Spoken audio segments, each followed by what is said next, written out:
কাজ হচ্ছে আরেকটু বলি, আমাদের দর্শকদের মধ্যে একটা বড় অংশ বলতেছেন যে এখন পর্যন্ত বোঝা গেছে কেন আমি ডক্টর মোহাম্মদ ইউনূসের সাথে কথা বলি, কারণ ডক্টর মোহাম্মদ ইউনূস আমাকে দাওয়াত দেন নাই। এই কথা ঠিক না। ডক্টর মোহাম্মদ ইউনূসের কাছ থেকে আমার কোনো দাওয়াত খাওয়ার শখ নাই।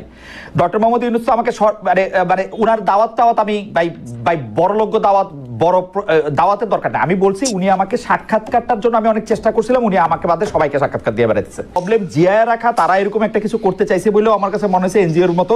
কিন্তু আপনার কাছে আমি একটু দর্শকের একটা মন্তব্য আপনার উদ্দেশ্যে এটা একটু আমি করে রেখে একটু জনাব হাদির কাছে যাই। জনাব আল মামুন তিনি বলছেন কামাল সাহেবকে জিজ্ঞেস করেন, তিনি ওই দিন বললেন যে যারা ডিবি অফিসের ভাত খেয়ে আন্দোলন প্রত্যাহার করে তারা এখন বড় নেতা, এটার ব্যাখ্যা দিলে ভালো হয়। আমরা আসছি কামাল ভাই আপনার কাছে। আমি একটু জনাব হাদি আপনার কাছে একটু প্রশ্ন করে যে আপনি প্রায় দাবি করছেন যে গণহত্যার বিচারের আগে কোনো নির্বাচন না, বিচার দ্রুত করার দাবিও তুলছেন, কিন্তু বিচারের ক্ষেত্রে তো টেকনিক্যালি সরকারের হাত থাকার কথা না।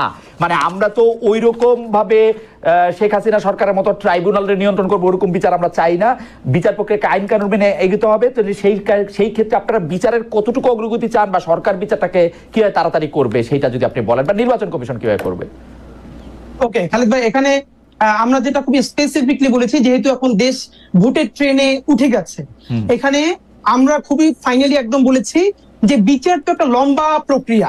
এখন দেখেন বাংলাদেশের বাস্তবতা হলো, দেখেন এই যে আপনি রাজনৈতিক দলগুলোর কথা বললেন, ইভেন এই সরকারের সমালোচনার ক্ষেত্রেও যেটা বাংলাদেশের রাজনৈতিক দলগুলোর সমস্যা হলো, তারা প্রেস ব্রিফিং করে প্রধান উপদেষ্টা অন্যান্যদের সাথে সামনে এসে বলে আমরা তো কোনো নির্বাচনের ভালো রোডম্যাপ পেলাম না। কিন্তু যারা যখন প্রধান উপদেষ্টা বা অন্যান্য উপদেষ্টাদের সাথে বসে, তখন একদল বলে আমার পেট্রো বাংলা লাগবে, আর দল বলে আমার অমুক ইউনিভার্সিটির ভিসি লাগবে, আর দল বলে আমার স্থানীয় সরকারের সচিব লাগবে।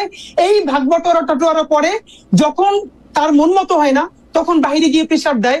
মুশকিল হলো তারা এই সরকারকে সামনে রেখা তারা সবাই নিজের মতো আকার গুছাই নিতেছে, কিন্তু ফেল করলে সরকার লাভ হইলো বিএনপির, লাভ হইলো জামাতের, লাভ হইলো এনসিপির, কিন্তু ফেল করলে কে সরকার করবে। নাম্বার 2, গত 4 বছরে খালিদ ভাই আপনি একটা খুবই জিনিস ভালো করে নোটিস করছেন যে গত 4 মাস ধরে আপনি দেখবেন যে ইউনূস সাহেবের সেই স্পিরিট, সেই ভোকাল নাই।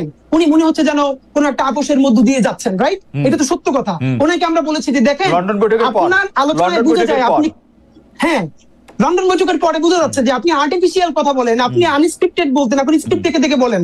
এর একটা বড় কারণ ঝামেলাটা হলো এই সরকার মনে করেছিল ইউনূস সাহেব যে এনসিপির যে ভাইরা আছে তারাই হলো তার ভ্যানগার্ড, একমাত্র ছাত্র জনতা, তার চারপাশে একটা লেয়ার তৈরি করা হয়েছে।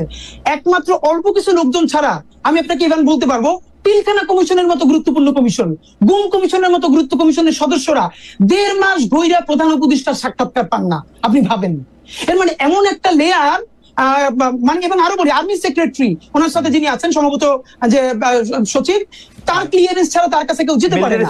তো এই যে ক্লিয়ারেন্স ছাড়া এটা হওয়ারই কথা, মানে সরকার প্রধানের হওয়ারই কথা। কিন্তু ভাই আপনি দেখেন গুম কমিশনের মতো একটা সিরিয়াস কমিশন, পিলখানা কমিশনের মতো একটা সিরিয়াস কমিশনের মেম্বার যদি তার সাথে 10 মিনিট কথা বলতে না পারেন, তারা তো কাজ শেষ করে যাবেন। এর মানে হলো তার চারপাশে এরকম একটা বলয় তৈরি করা হয়েছে। এই বলয়টা আমরা বলেছি বারবার ভাঙেন।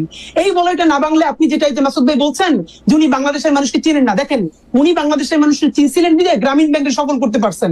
কিন্তু এই যে ওনাকে ব্র্যাকেট বন্দি করতেছে কারা? রাজনৈতিক দলগুলো। কিরকম? এই রাজনৈতিক দলগুলো সমস্ত সুবিধা এই সরকারের কাছ থেকে নিবে, কিন্তু এই সরকারের কোনো দায় নিবে না। তারা সবাই মিলা সাদা পাথরের পাথরগুলো খাইয়ে ফেলবে। সেখানে বিএনপি, জামাত ইসলামী সবাই ঐক্যবদ্ধ, কিন্তু দোষ হবে কার? এই সরকার পারে নাই। কিন্তু দেখেন যখন বন পরিবেশ উপদেষ্টারে যারা ঘেরাও দিছে, সেখানে বিএনপি আছে, সেখানে জামাত ইসলাম আছে, সবাই মিলে আমরা একসাথে। আজকে একটা মজার ব্যাপার বলি ভাই, এই যে পত্রিকা নিউজ করছে যে রাজনৈতিক ঐক্যমত্যে সাদা পাথর লুটপাটের ক্ষেত্রে বাংলাদেশের সব রাজনৈতিক দল বিরাট এনসিপি ছিল হাদি, এনসিপি তো নতুন দল, এনসিপি তো করে নাই এখন। জামাত বিএনপি জাতীয় পার্টি করছে, তারা মিলে এই লুটপাটটা করতে চাইতেছে। এখন আমাদের যেটা মুশকিল, আমরা ভাই নির্বাচনের আগে কি চাইতেছি? আমরা বলছি এই নির্বাচন ফেব্রুয়ারিতেও লাগে না, এই নির্বাচন চাইলে ডিসেম্বরেও করা সম্ভব। দুইটা কাজ করেন প্লিজ।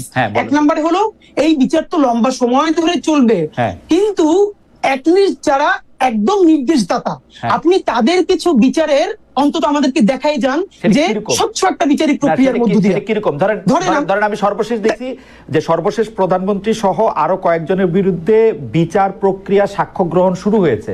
এটাকে আর কিভাবে এক্সপেডিট করা যায় আপনার কাছে কি মনে হয়? আরে ভাই এইটা দেখেন, এই যে ট্রাইব্যুনাল 2 এইটা গঠন হয়েছে কিছুদিন আগে, অথচ আমরা এই সরকার গঠন হওয়ার সাথে সাথে বলছি ট্রাইব্যুনাল 2 কেন? আপনি 10টা ট্রাইব্যুনাল করেন না কেন? হাদি, আপনি একজন শিক্ষক মানুষ, আপনি এটা বলেন মামলাটা তো রেডি হইতে সময় লাগে।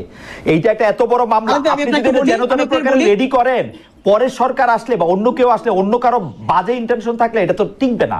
মামলাটা তো রেডি করতে হবে। খালেদ ভাই, আপনি একটু আন্তর্জাতিক অপরাধ ট্রাইব্যুনালে যারা কাজ করতেছে তাদেরকে একটু কাইন্ডলি ডাইকে কথা বলেন যে এই মামলা যেন খুবই ভালো ডকুমেন্টেড করে দ্রুত করা যায়, এই জন্য তাদের এক্সট্রা কি ইনিশিয়েটিভ ছিল আমি আপনারে বলি, দায়িত্ব নিয়ে আপনি ফ্যাক্ট চেক করেন। এই যে আইসিটি করা হয়েছে, তাদের সাথে পুলিশ দেওয়া হয়েছে না, সব থেকে দুর্বলতম পুলিশ, যার কান্দা থেকে বন্দুক খুলে বলে আমাদেরকে বলতেছে সেখানকার সদস্যরা, এমনও হয়েছে যে অপরাধী ধরতে গেছে পুলিশ দৌড়িয়ে পারে না, তো এই যে আন্তর্জাতিক অপরাধ ট্রাইব্যুনালের যে টিম তারা দৌড়ে আসামি ধরতেছে। কিরে ভাই, ওকে, মানে অপরাধ ট্রাইব্যুনালের যে আপনি রাখছেন। আবার আসবো আপনার কাছে, আপনার বক্তব্য পরিষ্কার। আমি একটু কামাল ভাইয়ের কাছে ফিরি। কামাল ভাই, আপনার বিরুদ্ধে বা আপনার কাছে জানতে চাওয়া হয়েছিল যে জনাব আল মামুন প্রশ্নটি করেছিলেন, আপনি যদি এই ব্যাপারটা একটু অ্যাড্রেস করতেন, যে আপনি কয়েকদিন আগে বলেছিলেন জুলাই যোদ্ধাদের না, মানে এই আন্দোলনকারীদের সম্পর্কে, যে ডিবি অফিসে ভাত খেয়ে যারা আন্দোলন প্রত্যাহার করেছিল তারা নেতা বনে গেছেন, এইরকম একটা কথা বলেছিলেন। আর কামাল ভাই, আমি